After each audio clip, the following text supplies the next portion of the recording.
Assalamualaikum warahmatullahi wabarakatuh. Jadi pada pembahasan kali ini kita akan membahas mengenai impuls dan momentum. Pada dasarnya impuls dan momentum saling berhubungan. Ada banyak contoh terjadinya momentum dalam kehidupan sehari-hari.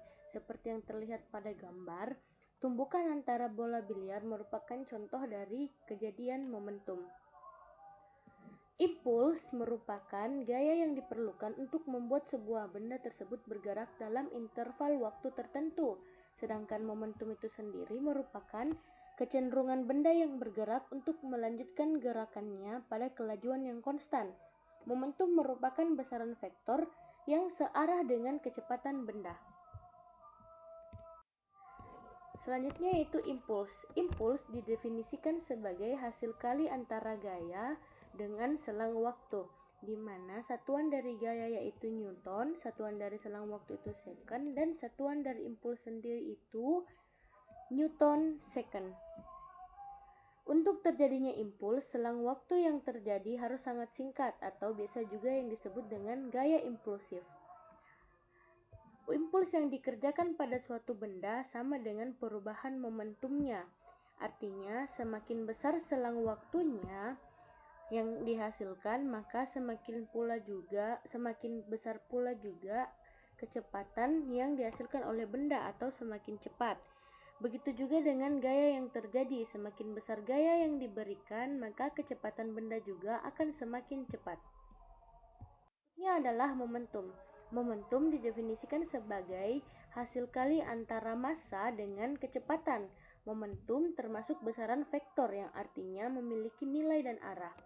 Arah gaya yang dimaksud yakni ke kanan bertanda positif dan ke kiri bertanda minus. Untuk resultan momentum mengikuti aturan vektor seperti penjumlahan momentum mengikuti konsep penjumlahan vektor. Selain itu, satuan dari momentum yaitu kilogram meter per second atau bisa juga disebut dengan Newton second. Ini adalah menghitung penjumlahan momentum pada dua vektor. Dapat digunakan menggunakan konsep penjumlahan vektor metode jajar genjang seperti yang terdapat pada gambar berikut ini. Berdasarkan gambar, dapat ditentukan bahwa perubahan momentum dihitung dengan menggunakan P sama dengan akar dari P1 kuadrat ditambah P2 kuadrat ditambah 2P1 dikali P2 cos theta. Theta sendiri itu adalah sudut yang terbentuk antara P1 dan P2. Selain itu, P1 yang dimaksud di sini yaitu momentum yang dihasilkan oleh benda pertama dan P2 yaitu momentum yang dihasilkan oleh benda kedua. Selanjutnya, pembahasan kali ini yaitu hukum kekekalan momentum. Hukum kekekalan momentum berbunyi, jika tidak ada gaya luar yang bekerja pada benda, maka jumlah momentum sebelum tumbukan sama dengan jumlah momentum setelah tumbukan. Jika resultan gaya yang bekerja pada benda sama dengan 0, maka momentum total sebelum tumbukan sama dengan momentum total setelah tumbukan, dengan syarat tidak ada gaya luar yang bekerja pada benda.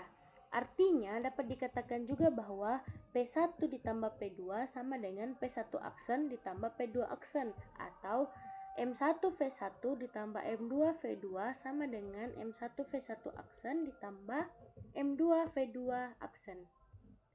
Selanjutnya, pembahasan yang terpenting yaitu jenis tumbukan. Yang pertama adalah tumbukan lenting sempurna. Tumbukan lenting sempurna memiliki ciri-ciri dengan nilai E sama dengan 1. E itu sendiri merupakan koefisien restitusi yang persamaannya dapat dituliskan dengan V2 aksen dikurang V1 aksen sama dengan V2 dikurang V1. Jangan lupa tanda minus di depannya. Dapat dikatakan juga bahwa nilai koefisien restitusi merupakan perbandingan antara delta V setelah tumbukan dengan delta V sebelum tumbukan. Selanjutnya, ciri-cirinya yaitu tumbukan lenting sempurna memiliki energi kinetik kekal. Pada dasarnya energi itu kekal, tetapi energi kinetik pada tumbukan lenting sebagian dan pada tumbukan tidak lenting tidak kekal adanya. Itu dikarenakan karena bisa saja terjadi perubahan energi. Contohnya perubahan energi bunyi, tumbukan yang menghasilkan bunyi ataukah tumbukan yang menghasilkan gesekan. Selanjutnya tumbukan lenting sebagian. Tumbukan lenting sebagian memiliki nilai koefisien restitusi atau E di antara 0 hingga 1. E besar dari 0 atau E kecil dari 1. Artinya, nilai E dapat berupa 1/2 atau 1/3 dan seterusnya. Sedangkan untuk tumbukan tidak lenting sama sekali memiliki nilai koefisien restitusi atau E sama dengan 0. Tumbukan tidak lenting sebenarnya tidak diharapkan adanya. Selain itu, dapat juga dikatakan bahwa tumbukan tidak lenting memiliki arti bahwa kecepatan benda yang pertama setelah tumbukan sama dengan kecepatan benda kedua setelah tumbukan. Contoh, semisal ada benda yang saling bertumbukan, maka benda tersebut tidak akan saling memantul atau lebih tepatnya saling bergabung. Itu merupakan contoh tumbukan tidak lenting.